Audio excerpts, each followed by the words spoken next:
मोहम्मद विकास को चिढ़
Okay, students, can you listen me?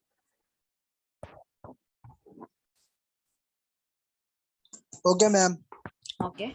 So my name is Rupa, working as assistant professor in Cherpal Engineering College. I am leading the subject Electrical Machines 2 for second year triple R19 batch JNTU Kakinada.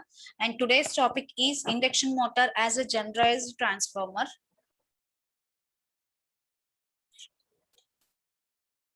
So before going to the induction motor as generalized transformer, we will know about the torque equation. Already you have gone through the torque equation. So actually the gross torque which is developed by the induction motor at the rotor, it is called as gross torque. So the torque developed by the induction motor at the time of rotor is called as gross torque. So we are now going to now evaluate the formula of this gross torque. So as you already know that torque is P2, that is the power in rotor by 2 pi ns. Ns is synchronous speed, that is in RPM here. So if we want to RPS here, sorry, if we want to convert it the synchronous speed into RPM, from RPS you have to divide it by 60. So it becomes 9.55 P2 by Ns, where P2 is the rotor copper loss divided by slip. Okay, so we know that T is equal to, in terms of current, okay, and flux and power factor. So as T is equal to, directly I am going here, T is equal to, this is the proportionality constant K, and remaining term S into E2 square R2 by R2 square plus SX2 square. This is the known torque equation in before lectures. Okay, so I can write the gross torque as P2 by 2 pi ns is equal to the known torque. Okay, so from that we can say that TG gross torque is equal to 3 by 2 pi ns S into, if you multiply this, K2 square E1 R2 by R2 square plus S into X2 square. So finally you are getting the torque, gross torque in terms of E1. Stator voltage, E1 is the stator voltage. So K into SE1 square R2 by R2 square plus S into X2 whole square. Okay, so now we will go into the topic induction motor as a generalized transformer. So as the induction motor will be working on the principle of induction, we can generalize the induction motor as a transformer. So in the terms of transformer, I can take all the parameters of the induction motor and I can analyze the induction motor as a transformer. So if you observe the equivalent circuit, this will be the primary of the transformer and this will be the secondary of the transformer, right? So in between there is a rotor and stator and air gap. Air gap means the small air gap between the stator and rotor, that is used to rotate the flux in that. Okay, so this air gap, if it is if air gap is not there, then the flux will not, the stator flux will not interact with the rotor flux. So there is no possibility of interaction of stator flux with rotor. So how will the machine works without the air gap? So I am giving some air gap and I am representing that air gap in the diagram. Okay, so this is the primary one. Primary resistance is R1 and primary reactance is X1. Right, and the primary current will be resolved into two components, magnetizing current I mu and working component current or iron loss component or active component IW. So this is the primary current, primary no load current. It comprises of IW and I mu, and the stator voltage is straight away applied here. Okay, the stator is having some copper wires, it is called as resistance, and the stator is having some magnetic flux. Due to the magnetic flux, you are having some reactance X1, and this is the supply voltage and this is the stator voltage. Okay, so after the supply voltage, we have to omit the resistance and reactance, and after that you are getting stator voltage. This stator voltage is given to the rotor. After that, what you are getting, this is all about primary. Okay, so after that we are getting, due to the magnetic flux, due to the induction process, we are having some flux cut by the rotor. Okay, so with that flux cut by the rotor, we are developing the EMF in the rotor. That EMF developed in the rotor is called as ER. Okay, and the rotor is also having some copper windings, so the resistance is R2. And it is also having some reactance that will be present at the time of normal running of the machine. So that's why slip is taken into account, and we are naming it as S into X2. Okay, so this reactance in the rotor will be depending upon the slip, because at normal conditions only this reactance will be present. So normal conditions, we have to take into account the slip. Okay, this is the equivalent circuit of the induction motor, which is generalized as a transformer. In terms of transformer, we are comparing the transformer with the induction motor, and we are analyzing this induction motor. Okay, so next, this is the vector diagram which is drawn same as in the transformers.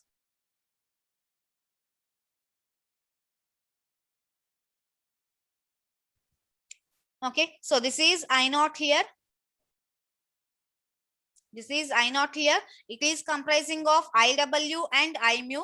See here, this is the primary and this is the secondary. First, you have to draw E1 and ER and this reference vector phi.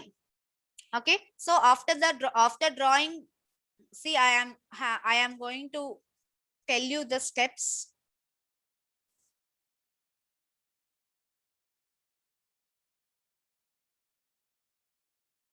So first we have to draw this reference vector, and after that we have to draw the secondary vector E2, and after that you have to draw E1. Okay, so you have to complete the secondary. For completing the secondary, you have to know the value of I2, how I2 is drawn. I2 should be completely anti-parallel to I1, sorry, I2 dash. Okay, so I2 will be completely anti-parallel to I2 dash. First, I2 dash in the primary should be drawn. So how I2 dash will be drawn means, depending upon the load we are taking, you are getting the primary current I1. Okay, so I1 will be comprising of I2 dash and I0. So I0 will be drawn. I0 will be drawn by IW and I mu by the combination of, by adding both vectors, because no load primary current I0 is equal to IW plus I mu. Vector sum of IW plus I mu. I0 is equal to IW plus I mu. So I mu plus IW gives the vector I0. So from I0 you have to draw I1.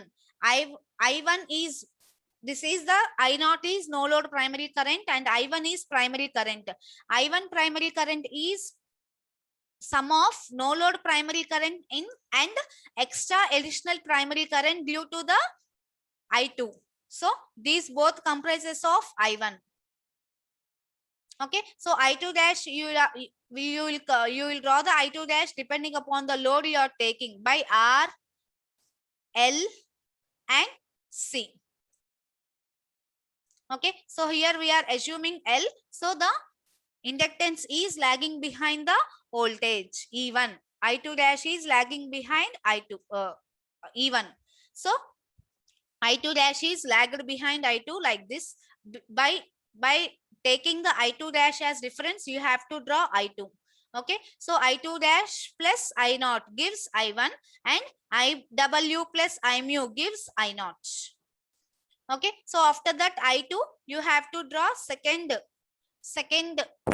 secondary equation, that is ER. ER is equal to I2 R2 plus I2 SX2. So I2 R2 is drawn parallel to I2. where I2 is there, we have to draw I2 R2, and perpendicular to I2 R2, we have to draw I2 SX2. So if you add I2 R2 plus I2 SX2, you will get ER. And in primary also like that only. Depending upon the I1, this I1, you have to draw I1 R1 drop. So I1, like this, you have to draw I1 R1. You have to add I1 R1 to E1. So E1 is comprising, what is the equation of E1? I1 R1 plus I1 X1 is equal to E1. So you have to add I1 R1 vector and you have to add I1 X1 vector, and total comprises of V. Okay, so stator voltage is equal to supply voltage, nothing but adding these two. So stator voltage E1 plus I1 R1. I1 R1 you have to draw parallel to I1, and perpendicular to I1 R1 you have to draw I1 X1. Okay, so E1 plus I1 R1. So this is E1 plus I1 R1 plus I1 X1 gives V1. This is the phasor diagram.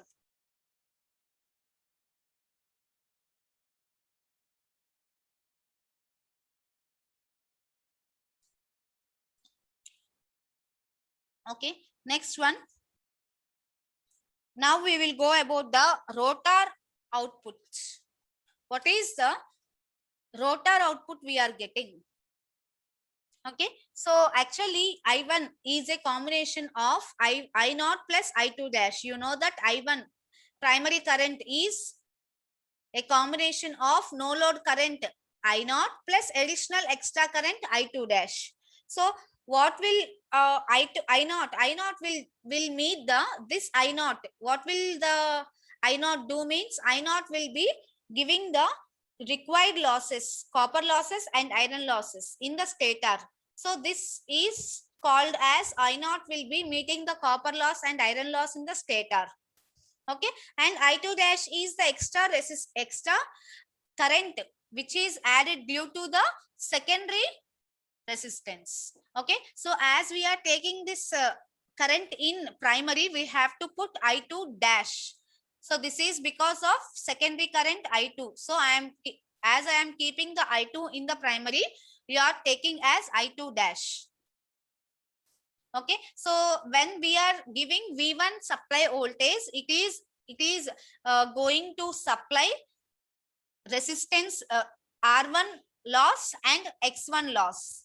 Okay, after that the remaining we are getting E1.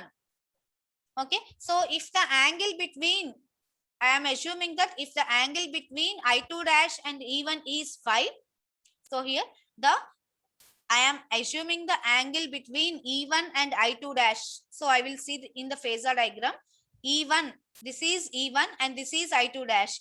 This is denoted as phi angle.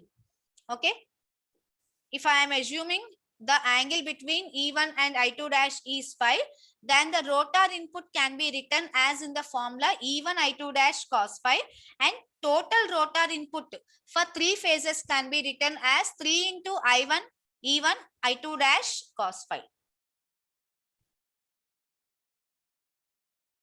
Okay, and the electrical input which is in the rotor is wasted in the form of heat, in the form of resistances. That is nothing but in the copper loss, the electrical input in the rotor is wasted in the form of heat. That we can represent as 3I2 ER cos phi or 3I2 square R2. That is the copper loss, nothing but. Okay, so where I2 dash is equal to K by I2. Sorry, K into I2. From here, I2 can be written as I2 dash by K. And you know that at the time of running, the secondary rotor voltage is called as S into E2, slip into standstill rotor EMF E2. Okay, so from this we can write E2 is equal to K into E1, because you know that E2 by E1 is equal to K. From this, E2 is equal to K into E1. Okay, so from this I can substitute in the place of E2 K into I1. So K into I1 will be substituted in ER. ER is equal to S into, in place of E2 I can substitute K into E1. So Here also I can put in place of ER, I can put S into E1, K into E1. So if I put the electrical input wasted in the rotor as a form of heat is 3I2. I2 in the place of I2, I am putting I2 dash by K, and in the place of ER, I am putting S into K into E1.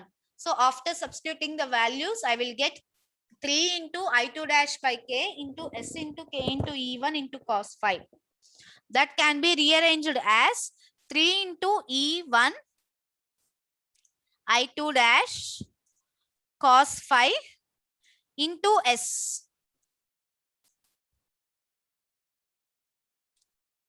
Okay, so that becomes the rotor input into S. Okay, so this is the actual rotor input into S. Okay, so we know that output is equal to input minus losses. So substitute the input here minus losses. These are the copper loss, nothing but these are the copper loss. So this can be written as copper losses into S. These are the copper losses, nothing but electrical input wasted as in the form of heat in the copper. So from this we can know that rotor output is equal to 1 minus S into rotor input. So efficiency we can calculate by 1 minus S. Output by input. Rotor efficiency can be calculated as rotor input by rotor output. So this is called as efficiency, that is equal to neta 1 minus S. So from this I can say that rotor copper loss is equal to S into rotor input. These are the formulas which are helpful in problems.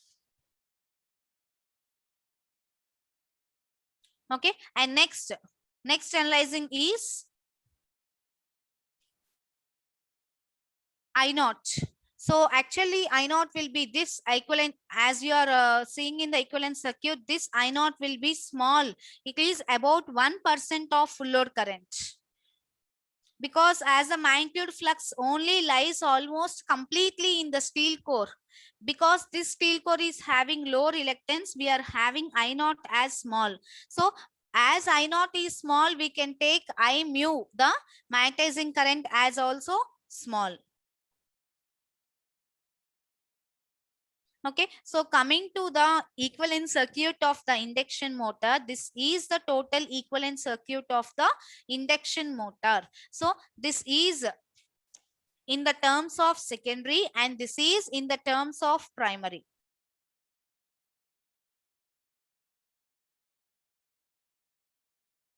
Okay, so secondary actually mainly in order to analyze the transformer, we have to take the default section like secondary is transferred to primary or primary is transferred to secondary. Vice versa you can take. So when the secondary is transferred to primary, resistances and reactances will be divided by K square as in the first case. Here secondary is transferred to primary. Secondary is transferred to primary. So in this case, resistances and reactances in the secondary are divided by K square. See here. Actually, R2 will be the resistance in secondary and X2 will be the reactance in secondary. So when they are transferred to primary, you are putting dash here. X2 dash, R2 dash. Nothing but we can also call it as X2 dash or X21. Okay, so X2 means secondary reactance. When it is transferred to primary, it is called as X2 dash. Okay, and R2 is secondary resistance. When it is transferred to primary, it is called as R2 dash. So this is called as secondary resistance referred to primary. R2 dash means secondary resistance referred to primary. X2 dash means secondary resistance referred to primary. Okay, secondary reactance referred to primary. So when secondary is transformed to primary, when the secondary is converted into primary, then resistance and reactance are divided by K square. And if the primary is transferred to secondary, then resistances and reactances are multiplied by K. Okay. Okay, what we are seeing is the existing resistance, exciting circuit. This is transferred to the left. So this is the approximate equivalent circuit of the induction motor. So if you observe here, this is R2 dash. This is R2 dash. This is X2 dash. So secondary is transferred to primary, and as well as load is also transferred to primary. Okay, so RL dash load.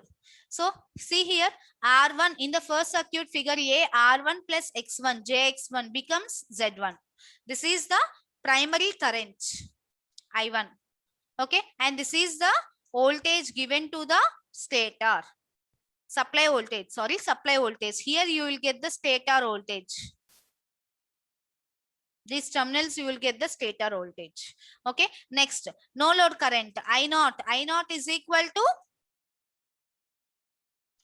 IW, working component current, plus magnetizing current, I mu. So working component current is coming due to R0, and magnetizing current is coming due to reactance X0.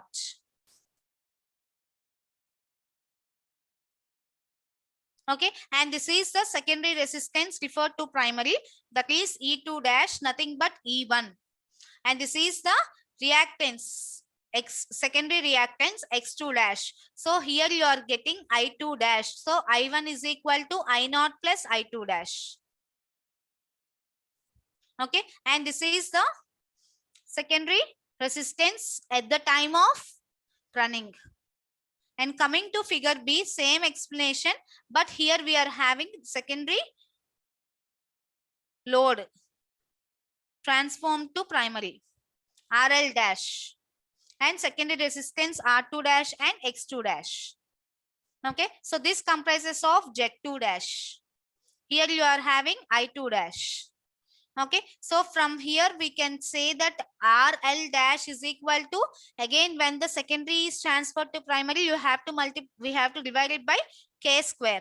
So again resistance is divided by K square and reactance is divided by K square. So load resistance is also in the same way. RL dash is equal to RL by K square. That is equal to, we can substitute as R2 by K square into 1 by S minus S. That becomes R2 dash 1 by S minus S, because R2 by K, here K square, not K2, K square.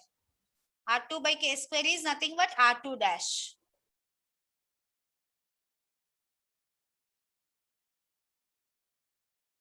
Okay. Next. See here, this is the, in this figure we are taking the equivalent resistances and equivalent reactances. All you know in the transformers. R01 is the equivalent resistance, that is referred to primary, and X01 is equivalent reactance referred to primary, right?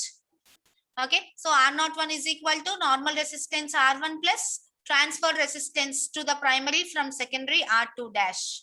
And here X01 is normal reactance in the primary, and the reactance which is transferred from the secondary to primary, X2 dash. So sum of X1 plus X2 dash equivalent reactance referred to primary, and sum of R1 plus R2 dash is called as equivalent resistance referred to the primary, and remaining circuit is as usual. I2 dash, I1 is equal to I0 plus I2 dash. Again I0 is IW plus I mu.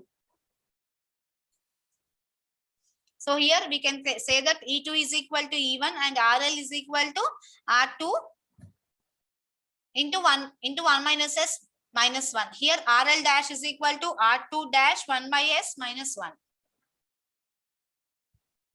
Okay, so this is normal equivalent circuit without any transferring of circuits, primary and secondary. Secondary resistances R2 X2 dash. Sorry, R2 X2 comprises of Z2. Okay, here primary reactance, resistance and reactance Z1 comprises of Z1. This is primary current, no load current, and secondary current. Okay, So these are the normal values only, what you see.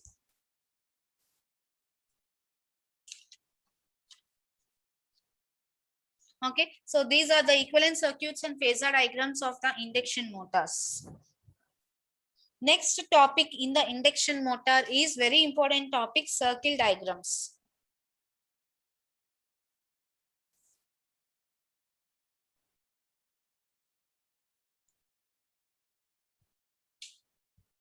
Okay, so what are these circle diagrams means? The performance statistics of an induction motor can be derived from the circular locus. Okay, so data to draw them is found from, 1 minute wait.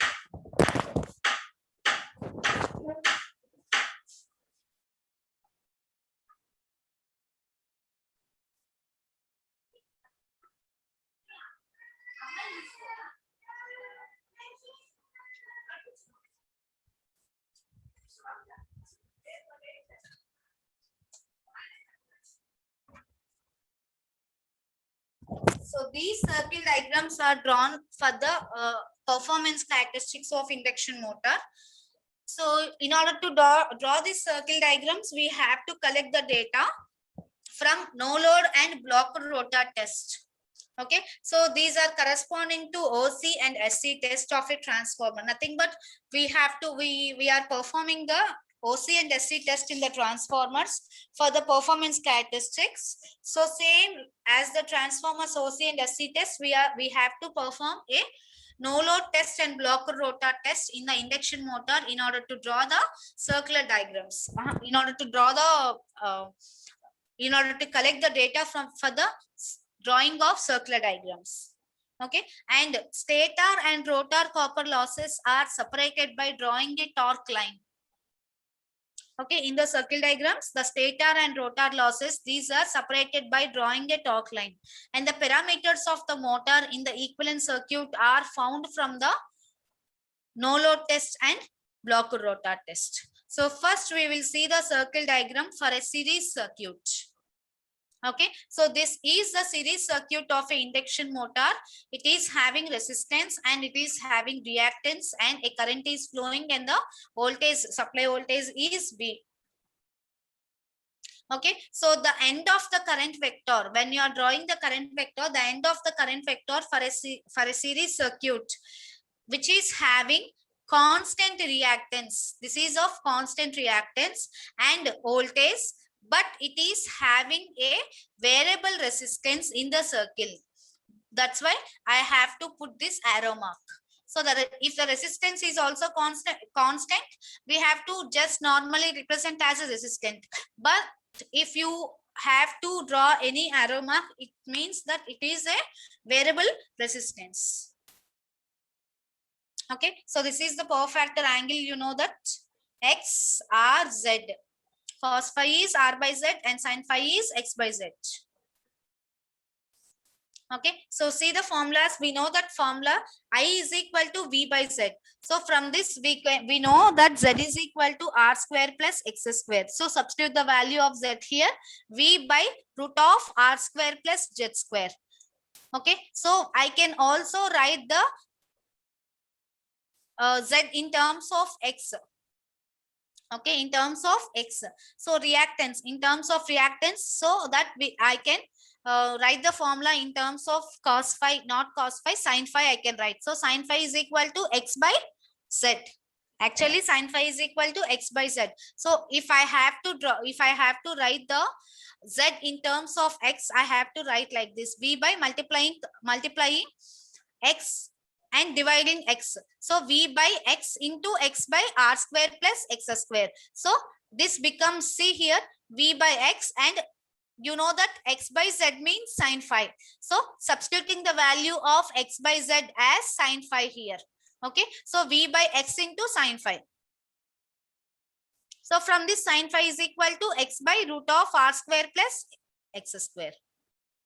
From this, current I is equal to V by X sin phi. I can write directly I is equal to V by X sin phi. Okay, so from this you have to draw the circle diagram. See the circle diagram what I have drawn. This is the basic circle diagram from these formulas. See here. It is the equation of a circle. What is that?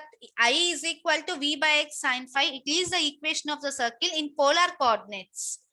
Okay, so with the diameter equal to V by X. What is the diameter means? We have to take the diameter. I is equal to V by X sine phi. We have to take the V by X as the diameter, and such a circle is drawn here by taking the V by X diameter. See, this is the V by X diameter. By taking diameter as V by X, we have to draw the circle using the magnitude of current and power factor angle phi. Using the magnitude of current and power factor angle phi as polar coordinates of A. This A is in the circle. A point is there. This A point is drawn by the magnitude of current and power factor angle phi coordinates. Okay, so when the resistance, we are taking here variable resistance here. When the resistance is variable and it is varied, at the end of current vector lies on the circle here. At the end of the current vector lies on the circle with diameter equal to V by X. So when the R is varied at various values, all the points will be ending on the circle.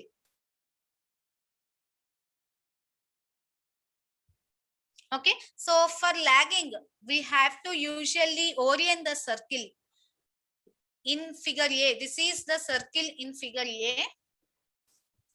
Okay, so